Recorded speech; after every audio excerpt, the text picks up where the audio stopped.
Rainer Vakra, kutsusite kokku Riigikogu keskkonnakomisjoni. Mis ajendas seda tegema? Kõigepealt loomulikult see, mis me näeme, mis toimub ühiskonnas. Eesti inimeste väärtushinnangud on pidevalt muutumas ja me saame aru, et loodus, puud on meie jaoks olulised. Ja teisalt loomulikult ka keskkonnakomisjonile laekus vastav pöördumine, kus palutakse vastust ja keskkonnakomisjonil on alati selline töökorraldus, et kui keegi meile kirjutab, siis me alati osapooltega kohtume ja alles siis koostame vastuse, mitte vastupidi. Jääb mulje, et tegelikult osapooled saidki vist üldse esimest korda keskkonnakomisjonis kokku. Tundub, et vähemalt ajakirjanduse vahendusel on osapooled ka varem suhelnud, aga ühise laua taga tõepoolest esimest korda. Kindlasti on tehtud teavitamises ja kommunikatsioonis vigu, kui 30 meetri kaugusel oleva naabermaja ühistu esinaine ütleb, et ta esimest korda kuulis puude maavõtmist siis, kui hommikul juba saetajad teda hommikul üles ajasid. No, see ei saa olla aastal 2017 normaalne. Kummastavaid asju on ka tulnud selle puu kaitsmisega seoses välja näiteks see, et tegelikult raieloal on puu märgitud 40 cm väiksema diameetriga. Samuti on välja tulnud see, et eelmisel sügisel andis Tallinna Keskkonnaamet välja käskirja mitte viia läbi keskkonnamõjude hindamist. Kas ka sellest oli täna juttu? See oli minu konkreetne küsimus linna esindajatele, et miks see tehtud keskkonnamõju hindamist. See on kohaliku omavalitsuse pädevuses seda mitte teha, aga see vastus mind isiklikult ei rahuldanud. Ma olen jätkuvalt seisukohal, olles ise vastava erialaga ülikoolis lõpetanud, et keskkonnamõju hindamise antud projekti puhul, kus võetakse maha 1400 puud, oleks pidanud kindlasti tegema.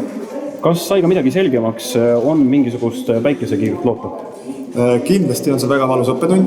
Kindlasti need 1400 puud jäävad tänase linnavalitsuse ja linnajuhtimise südametunnistusele. Ma loodan, et nad sellest õpivad. Ja teine ettepanek, konkreetne ettepanek on kindlasti, et vaadata ümber üldse edaspidi linnas puude mahavõtmise kord ja kvaliteet. Ehk täna põhimõtteliselt võib igaüks meist, kui on puu mahavõtmise luba teil olemas, minna seda saagima, omamata mis tahes oskusi, omamata mis tahes koolitust. Kindlasti see regulatsioon tuleb muuta, nii nagu näiteks me tegime seda riiklikus metsaseaduses, kus 5 aasta pärast iga harvesterimees peab olema vastava koolituse läbi teinud, et ta tunneb ära, mis puit ta võtab, mismoodi võtab ja näiteks ära tundma jugapuu, et 4. tasemel litsentsi saama. Ja kolmas on muidugi see, et Tallinna Ülikooli poolt tehti ettepanek teha ka ekspertkogu, kes vaataks üle ühelt poolt kõik Tallinna olemasolevad raieload ja teiselt poolt ikkagi analüüsiks konkreetselt, kas remmerga teisaldamine on võimalik või mitte. Aga praegu siis jäid otsad lahti, et ei ole selge, kas seda puud saab siis säästa või mitte? Täna oli üks arborist Heiki Hanso meiega, kes ütles, et selle puu teisaldamine ei ole mõttekas ja loomulikult juhtis tähelepanu selle, et sellistel juhtudel tegelikult tuleb pool aastat kuni aasta ette planeerida, mis taaskord on näide sellest, et on tunda projektis sellist kiirustamist ja rabistamist, kuigi ühelt poolt on sellest räägitud aastaid, aga lõppkokkuvõttes ei ole sellega viimases faasis piisavalt tööd tehtud ja inimestele selgitatud ega püütud leida alternatiive. Aitäh! Märt, sina kui Paldiski maantee äärde jääva korteriühistu revident koos looduskaitsjate ja teiste siis osapooltega istusite koos Riigikogu keskkonnakomisjonis. Kas sai midagi selgemaks või mitte?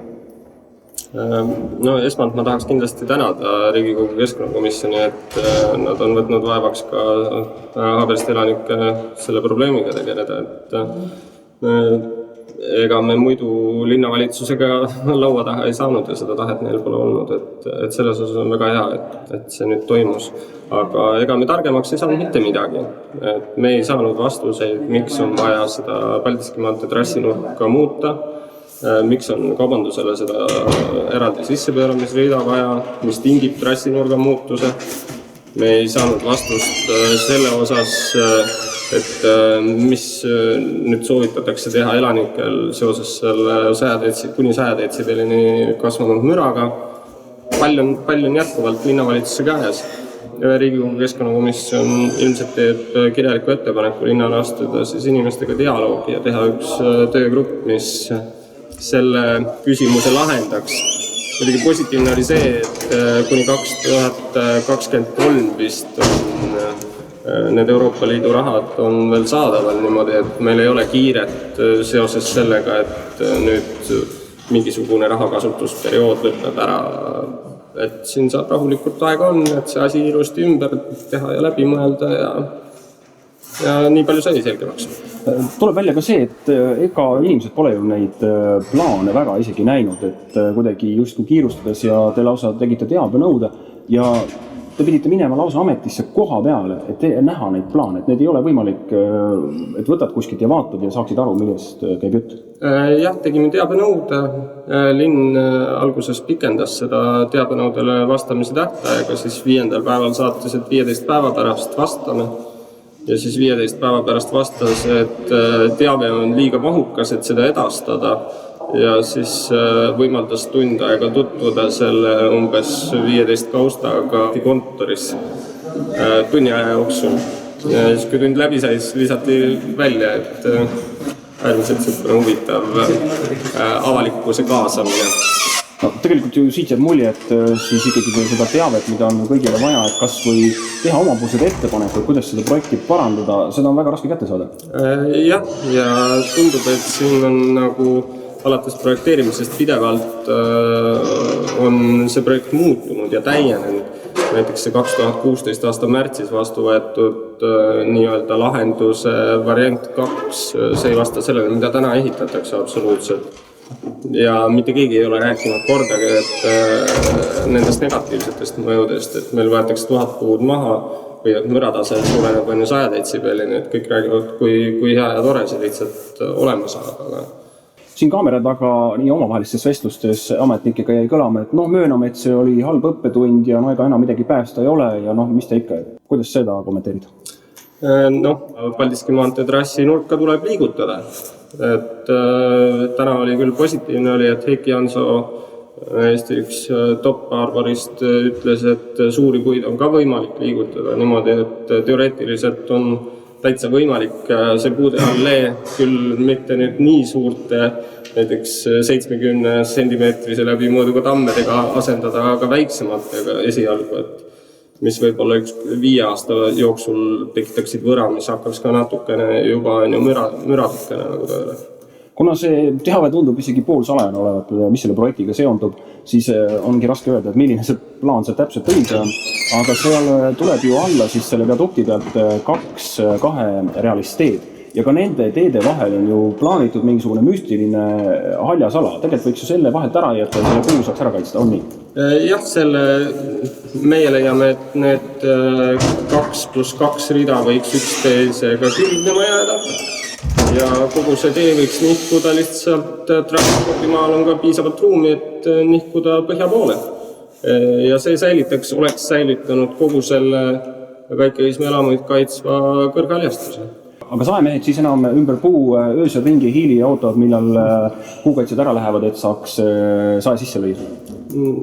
Ega seda ei tea kunagi, aga kas mõni silm pealt vaatab, aga tore on see, et kui päris alguses oli 2 telki, siis juba on 5 telki selle platsi peale tekkinud ja inimesi tuleb juurde. Nüüd ennem ära ei lähe, kui asi on ikkagi mõistlikult lahendatud? Mina elan seal, ma kindlasti ei kavatse ära minna, aga tähendab seal kõrvalmajas ja kindlasti kavatsen käia edasi toetamast neid inimesi, sest nad on tõstatanud äärmiselt olulise küsimuse meie ühiskonnas laiemalt, et ühelt poolt loodusväärtused ja väärtused üleüldse, et mida me siis, see on meie teha, mida me näitame, mida me edasi kanname, kas me kanname loodust ja eks vastavalt sellele on ka ootused, mis pärast lapsed, kuidas nemad hakkavad käituma. Aitäh! Urmas Espenberg, Riigikogu kantselei sai omale värskelt uue kantselei ülema ja käisite teda õnnitlemas, aga tegelikult toimus üks teine veelgi tähtsam sündmus Riigikogus. Nimelt oli kokku kutsutud keskkonnakomisjon, kes arutas Haabersti Hõberemelga olukorda ja mis võiks edasi teha. Sina oled ka Rahvuskonservatiivide Riigikogu fraktsiooni nõunik. Kuidas kommenteerid seda tänast koosolekut?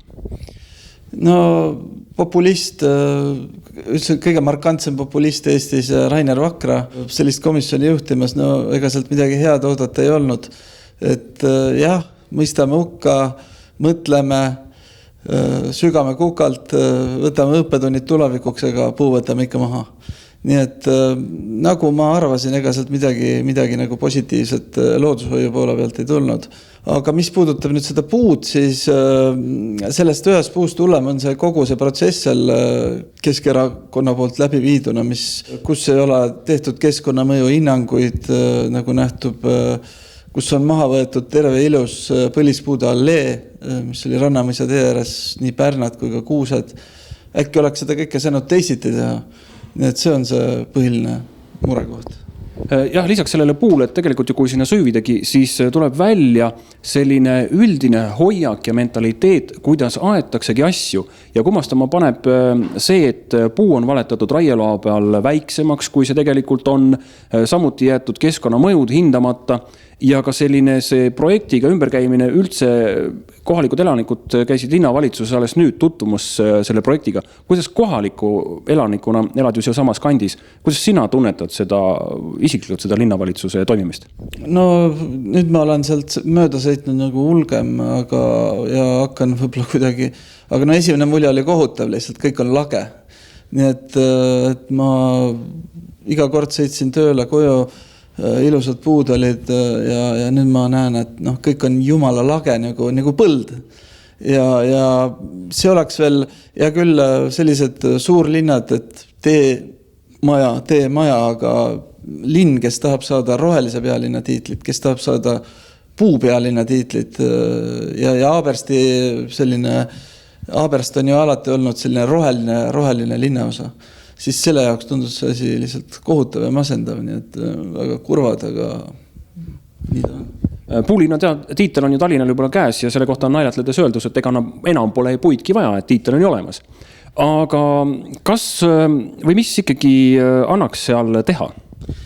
No tähendab, esiteks annaks teha nii, et see 16 või palju nad seal võimul on olnud, et see selline protsess tuleks peatada. See, et raiume maha, läheme nagu tank, ühed raiuvad, teised istutavad, raha jookseb, vahepeal pudeneb ka kellegi võib-olla oma taskusse, et selline süsteem tuleks nagu peatada.